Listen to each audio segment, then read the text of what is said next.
حضرت اسماعیل علیہ السلام کے تعلق اور بیت اللہ کے خادم ہونے کی وجہ سے قریش مکہ کے تجارتی قافلے لوٹ مار سے محفوظ رہتے تھے. کیا کرنے پن کون ہے؟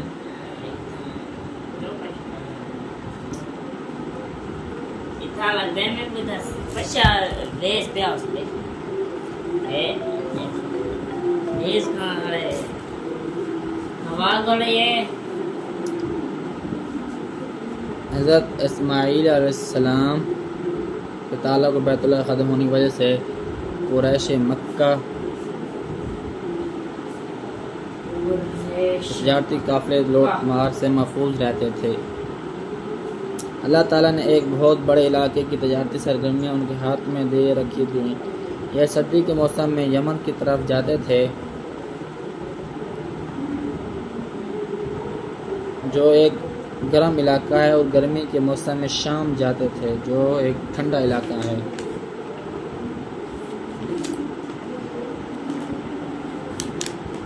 سورۃ الماعون.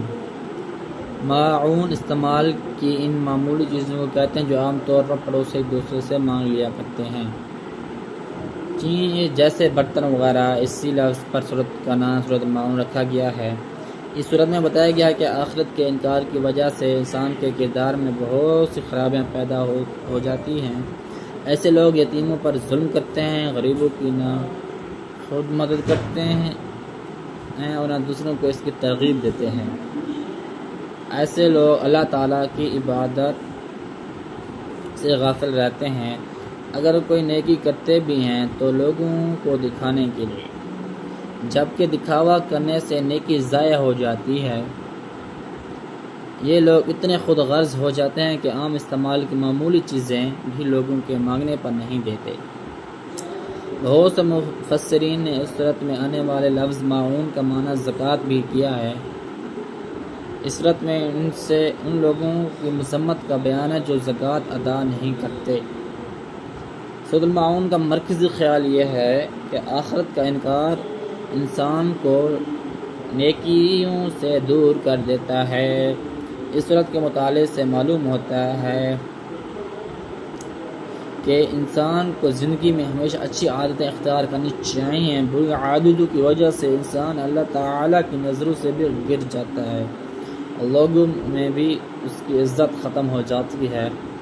سورۃ الماعون سے یہ بھی معلوم ہوتا ہے کہ اللہ تعالیٰ صرف اس نیکی کو قبول فرماتا ہے جو اس کے رضا کے لیے کی جائے. جو نیکی لوگوں کو دکھانے کے لیے کی جاتی ہے وہ اللہ تعالیٰ کے بارگاہ میں قبول نہیں ہوتی. اللہ تعالیٰ ریاکاری اور نمائش کو پسند نہیں فرماتا.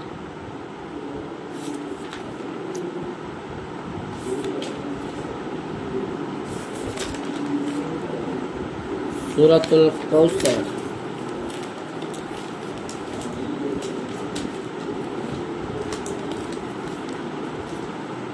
کوثر کا معنی ہے جنت کے حوض یا خیر کثیر. اس صورت میں اللہ تعالیٰ نے نبی کریم صلی اللہ علیہ وسلم کو کوثر عطا کرنے کا اعلان فرمایا ہے. اسی مناسبت سے صورت کا نام سورۃ الکوثر ہے. سورۃ کوثر قرآن مجید کی سب سے چھوٹی صورت ہے جبکہ سورۃ بقرہ قرآن مجید کی سب سے بڑی صورت ہے. ہمارے پیارے نبی حضرت محمد صلی اللہ علیہ وسلم کے پیارے صاحب زادوں حضرت قاسم رضی اللہ تعالیٰ عنہ اور حضرت عبداللہ رضی اللہ تعالیٰ عنہ کے انتقال پر کفار نے خوشیاں منائیں اور آپ صلی اللہ علیہ وسلم کو بے نام و نشان ہونے کا طعنہ دیا. اس پر اللہ تعالیٰ نے سورۃ کوثر کو نازل فرمایا اور یہ بشارت دی کہ ان کافروں کو نام تو مٹ جائے گا لیکن ہمارے نبی صلی اللہ علیہ وسلم کا نام گرامی ہمیشہ باقی رہے گا. سورۃ کوثر کا مرکزی خیال حضرت محمد صلی اللہ علیہ وسلم کی شان کا بیان ہے. سورۃ کوثر میں اللہ تعالیٰ نے اپنے حبیب حضرت محمد صلی اللہ علیہ وسلم کو کوثر یعنی اپنا خاص فضل عطا فرمانے کا اعلان فرمایا ہے اور آپ صلی اللہ علیہ وسلم کو دشمنوں کے بے نام و نشان رہنے کی خبر دی ہے.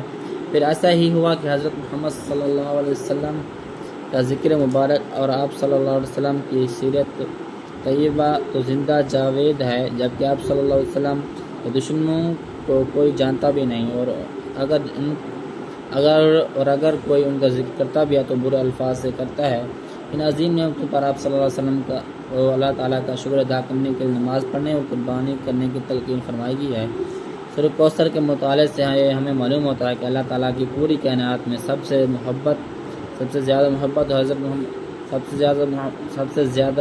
حضرت محمد صلی اللہ علیہ وسلم سے ہے۔ آپ صلی اللہ علیہ وسلم کے مبارک نام کو اللہ تعالیٰ نے قیامت تک کے لیے بلند فرما دیا ہے۔